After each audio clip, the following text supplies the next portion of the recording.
service members that are here today and have gone before us that came from all different walks of life.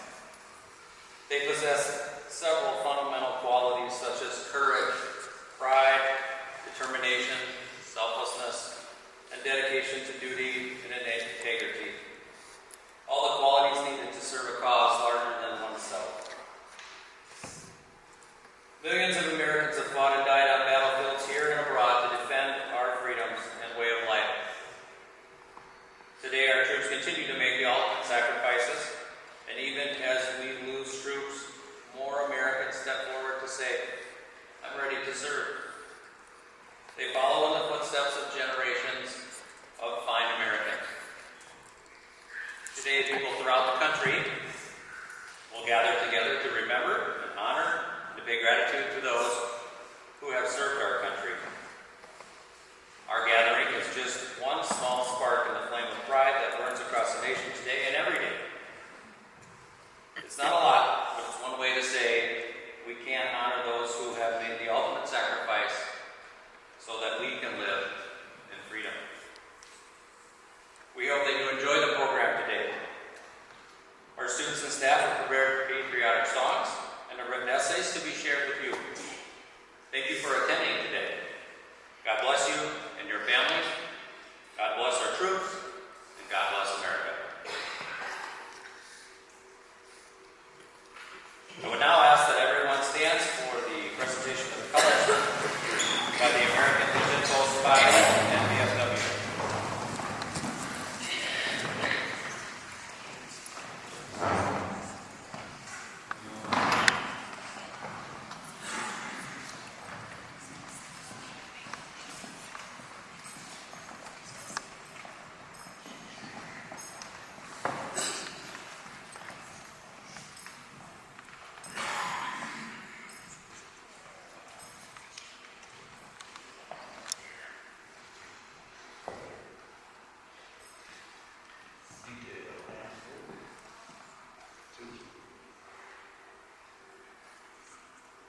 Let us please recite the Pledge of Allegiance, followed by the singing of our Star Spangled Banner.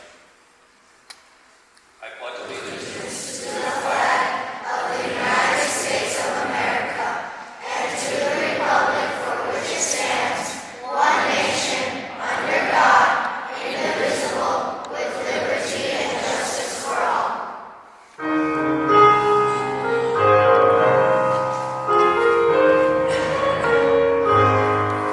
Oh, say, can you see?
reason Iraq was such a big deal was that that's where I eventually met my husband.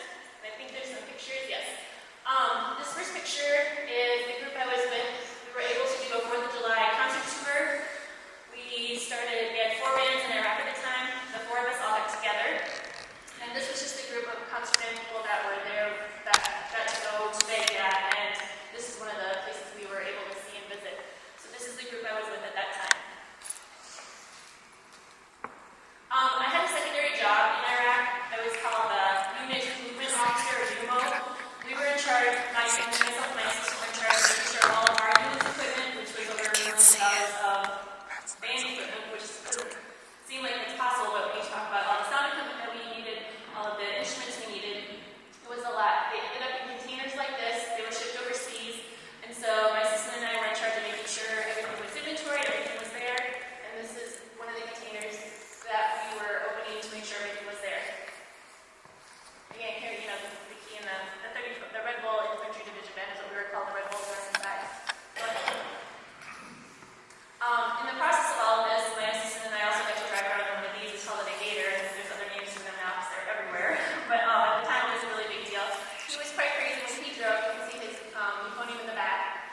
And then we had to go check other containers. We had to go check here. So he and I had a lot more freedom to run around in this little contraption quite frequently.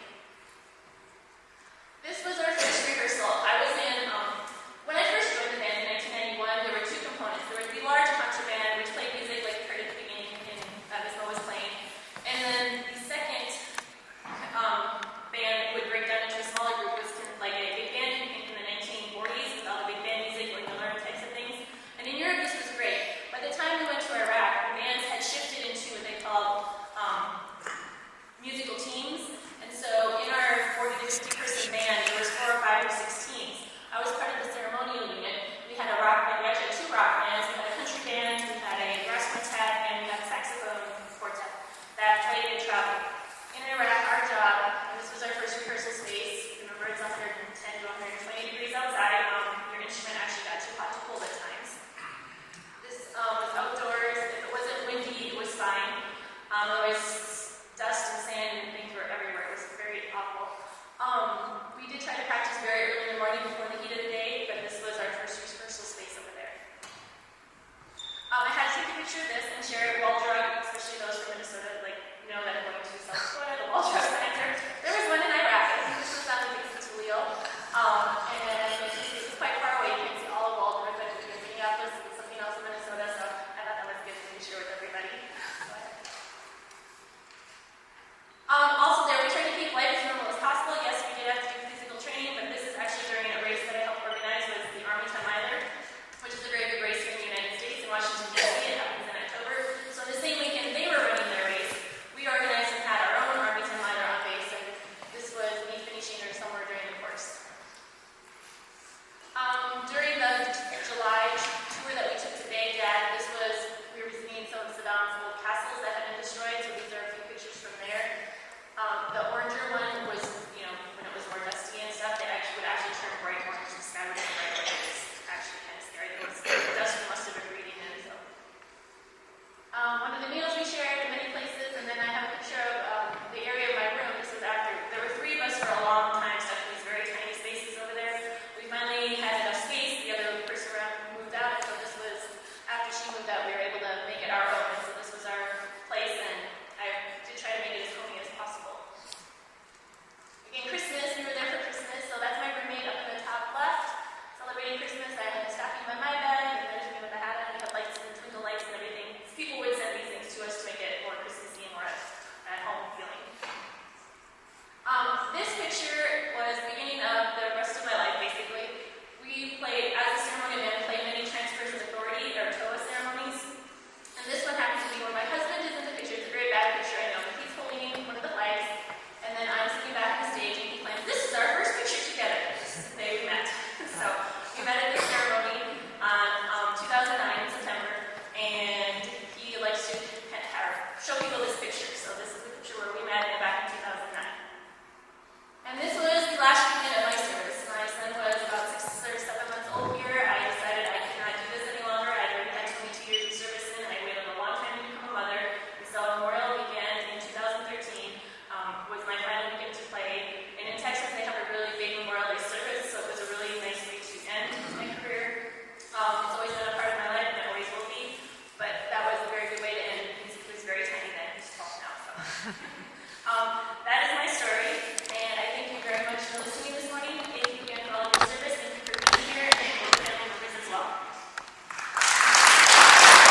country in the past and continue to do so now.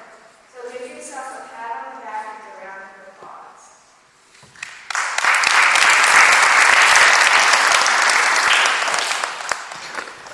My name is Jacqueline and I'm the Kids Vice President. Thank you for participating in the truth say. Thank you for fighting for safety even though we can be scared. Thank you for facing challenges with people and working enemies. You protect us at all times. Thank you for rescuing my brothers. All these things are very difficult and scary. That's why we are so grateful for you all. You are so strong and brave. Thank you so much. Happy Veterans Day.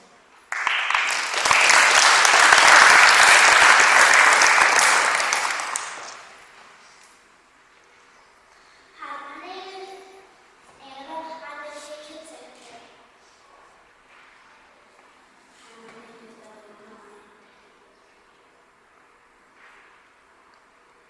Here are some reasons we'd like to thank you. You had to be brave, strong, and fearless to do what you did. You did what you had to do to protect our freedom. Thank you for serving our country.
Sometimes I think about America,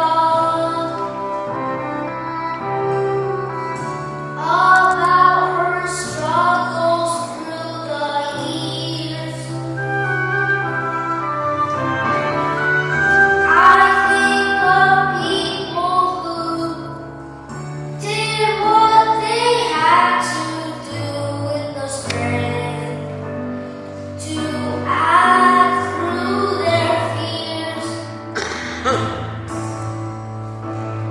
Sometimes I think about America,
Wow, what an outstanding job.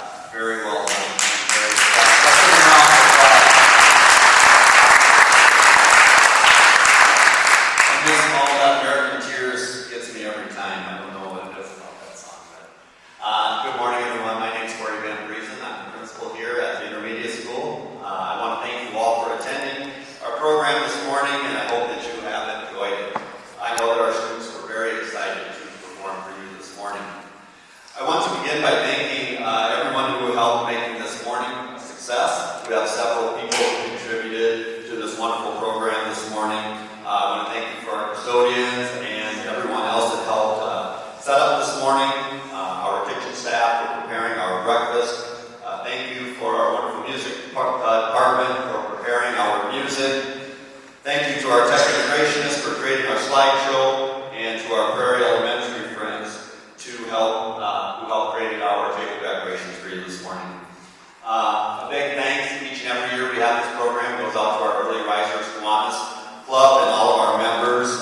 Your continued work with our students is appreciated and doesn't go unnoticed, so we thank you so much for being involved in our schools and especially with our students' lives. I guess one of my biggest thank yous this morning goes out to our very own Mrs. Cinnamon and Miss Doden. They are our K-Kids sponsors, supervisors, and workers. They do just wonderful things for us and all behind-the-scenes work that helps make this day come together. So I just want to know you're very appreciated, and thank you again so much. Well done. But most importantly, I want to thank all of you, our veterans, for being here this morning, and for all the sacrifices that you have made for yourselves and your families over the years.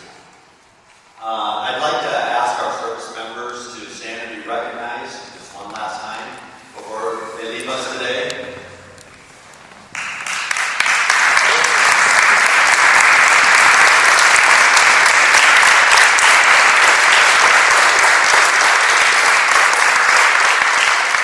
Thank you so much again for answering the call of duty. You have made our armed forces the most respected in the world.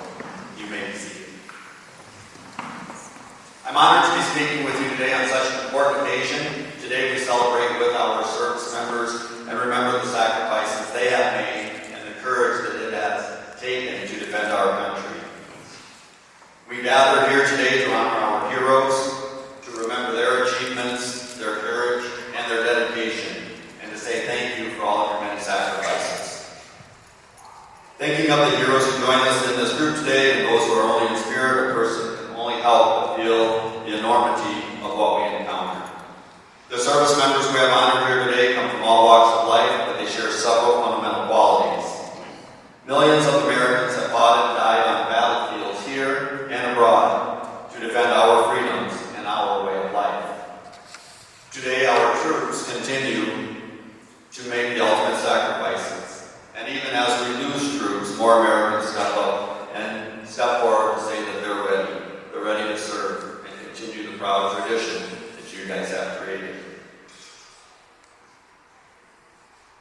In closing, I would like to share with you a poem that was written by a former veteran who is no longer with us today. I knew this man, but wish I could have had time to spend with him and to know him much better. Jerry Smith wrote, "We are American vets. We are as proud as you can get. We fight by land, by air, by sea, so others can be free. Sometimes we win, sometimes we lose, but in the end, we always choose to do the very best we can because we are in America." We hope that you've enjoyed the program this morning. Our K-Kids are available and would be more than excited to give you a tour of our building to anyone who can stay, to show off the decorations that our students and teachers have created, especially for you. Thank you again for attending today. God bless you and your families. God bless our troops, and God bless America.